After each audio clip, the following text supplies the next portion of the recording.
Fala galerinha, beleza? Professor Alex aqui de Geografia, hoje trazendo mais um vídeo para vocês, hein? Hoje nós vamos falar sobre os conflitos que ocorrem dentro do Oriente Médio. Bom, galera, o Oriente Médio é essa região aí, essa porção, né, do continente asiático que vai ser foco de inúmeros conflitos, justamente ali por disputas territoriais, recursos, né, como água, petróleo, até mesmo conflitos étnicos religiosos, né? E aí a gente pode destacar a questão árabe-israelense, a guerra entre o Irã e o Iraque, a guerra do Golfo e o pós-11 de setembro, né, aquele atentado terrorista dentro de Nova York, onde os Estados Unidos vai promover como resposta a guerra ao terror, com invasões ao Afeganistão e Iraque. Vamos ver um pouquinho mais?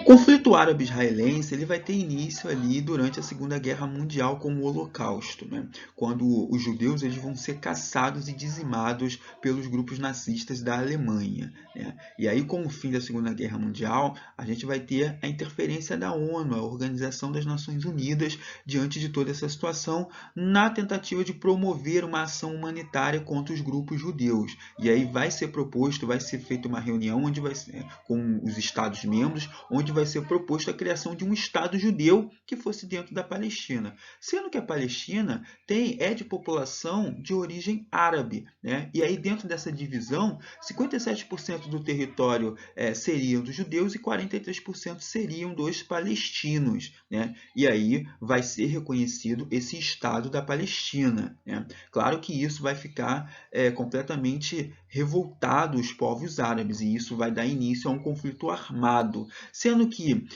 apoiado por outras nações, Israel, que foi a proposição desse Estado, acaba saindo vitorioso. Com a derrota da guerra em 1948, meio milhão de palestinos foram se refugiar nos países vizinhos, né? Sobretudo ali na região da faixa de Gaza, que é uma região bem conflituosa atualmente. Nenhum acordo de paz evoluiu no sentido de conciliar esse conflito entre árabes e israelenses. E aí, em 2012, a gente vai ter o quê? A Palestina se tornando um membro observador da ONU. Isso já induz o reconhecimento do Estado da Palestina, né, frente ao território. Bom, e aí, durante muito tempo, a gente vai ter o quê?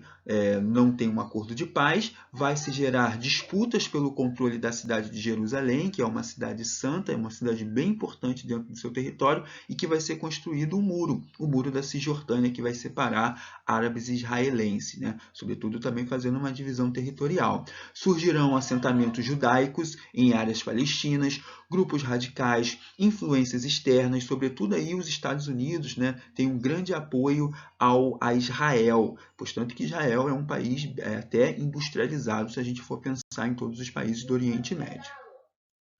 Já a guerra entre o Irã e o Iraque vai ser iniciada em 1980 e vai durar 8 anos. Vai ser um dos conflitos mais sangrentos que existiu dentro do Oriente Médio. O Iraque, nesse momento, ele era comandado ali pelo Saddam Hussein e vai ter apoio dos Estados Unidos. Enquanto que o Irã vai ser comandado pelo Mohammad Reza Pahlavi, né, que era aliado dos Estados Unidos. Contudo, ele vai ser deposto do poder e vai assumir Ruhollah Khomeini, que vai romper as suas relações com os Estados Unidos.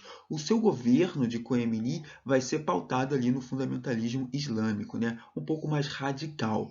O motivo dessa guerra ela é centrada nas questões econômicas, sobretudo na disputa pelas reservas petrolíferas, já que o Irã tem uma das maiores reservas do mundo, né? E aí os Estados Unidos era o principal dependente desse petróleo que era proveniente do Irã, né? E aí quando Khomeini rompe com o seu governo, rompe com os Estados Unidos, ele vai ficar completamente à mercê e vai se aproximar do Iraque, vai se aproximar de Saddam Hussein, que também tinha interesse ali nessa região do Irã, né? É um conflito que ele vai ser completamente sangrento, mais de 1 milhão de mortos vão se verificar, até que a ONU ela vai interferir, vai fazer um acordo, né, um acordo de paz, entre aspas, e um acordo de cessar-fogo, onde os limites territoriais eles serão preservados.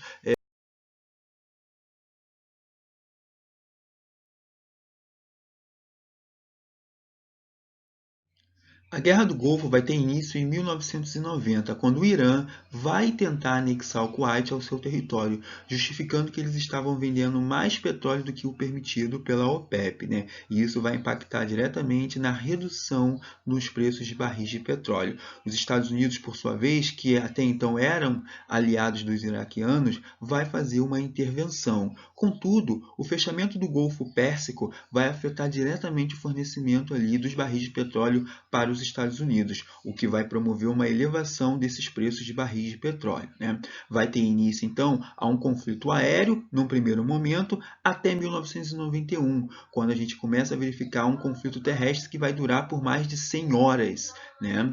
E aí vai finalizar com a rendição dos iraquianos, né? É interessante notar que o George W. Bush, que até então era o presidente dos Estados Unidos, ele vai ganhar uma popularidade enorme, algo que não era visto desde o fim da Segunda Guerra Mundial, né? E aí, com a rendição do Saddam Hussein, os preços de barris de petróleo eles acabam voltando a subir.